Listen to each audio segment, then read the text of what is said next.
What's up everyone, Coach Sam here. I'm Coach Weaver. We're going to talk you through a hinge and show the difference between a hinge and a squat, alright? Because sometimes they're kind of like crossed over a little bit and a little bit confused. So today, we're going to coach you how to hinge properly, right from the very basics.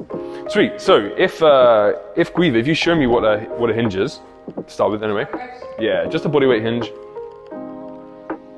There we are. So as you can see, the movement initiates from the hips. Hips go back, imagine there's a wall behind you, and that's how we do it. If you show a squat from the side,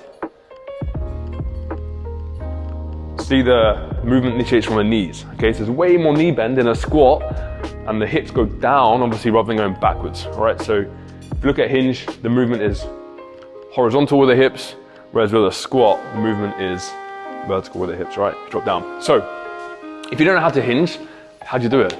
Number one is you're gonna step to the wall, all right? So again, we're gonna have feet hip width apart, not super wide, all right? All we're gonna do is put hands on our hips, okay? And Quiva's just gonna sit her bum back to the wall, maintain a nice long straight spine. Okay, so as you can see here, just her bum's kissing the wall, not falling into it, just slightly gently tapping the wall, back up again. As we get comfortable with that, we take a little mini step forwards and do the same thing.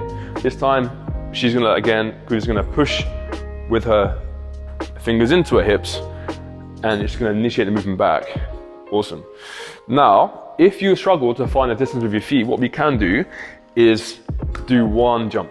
All right, so you're gonna get set for a jump, stop. So you're gonna jump there, aren't you? So what we'll generally find is that when we jump, we'll get into like a power stance, we'll move our feet a little bit to kind of get into the best position to jump. That is the distance your feet wanna be for a deadlift, right, or for a hinge. All right, so now you've got that. I know it's the same thing anyway, so it's your same stance, because you do this. Yeah. All right, but that's how we're gonna do it, right? And what we wanna do, we wanna try and get at least a foot width apart, all right? So from here to here, it wants to be at least a foot distance apart, all right? So we actually feel comfortable, we're gonna start progressing from there. So can you just try that one more time? So yeah, you can see this toes slightly rise, right? So again, that's also one big thing we wanna focus on as well, right? Is that we don't wanna like fall into the wall, all right? We wanna make sure we're nice and steady. So we have big toe, little toe, heel, full contact on the floor, and equal pressure throughout. They call that tripod.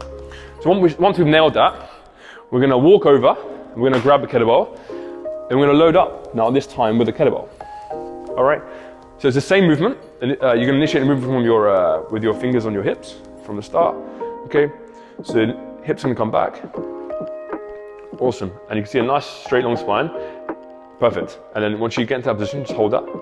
So now we hold that position, arms are gonna grab the kettlebell. So from that position, you can drop a little bit lower if you want, just so you can reach the floor, right? And then back up again. Sweet, so sometimes, right, if the kettlebell is super low, what you can do is bend your knees. So if you go all the way down to the floor.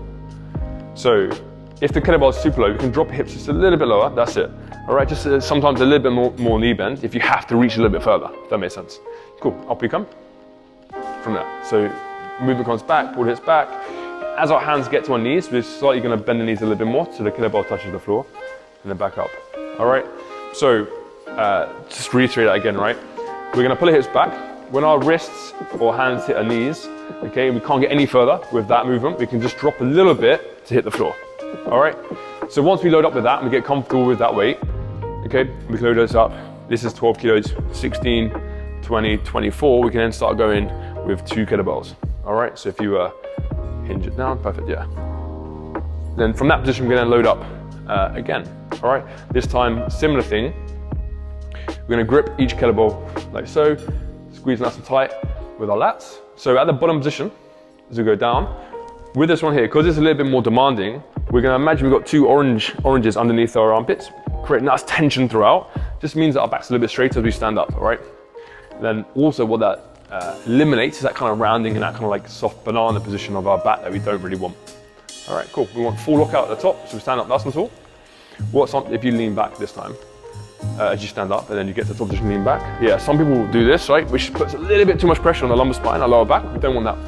You should be nice and tall at the top position. All right, that's enough for you today, yeah? Done now. But what we're gonna be, when we get to that top position, we want a nice straight position, nice tall position, and not leaning back too much, all right? If you lean back too much, there's too much pressure here. Yeah, exactly. And big pressure on hip flexors that we probably don't want, all right? So stand nice and tall at the top, and then we do the hinge to the wall, on the way down. Hope that helps.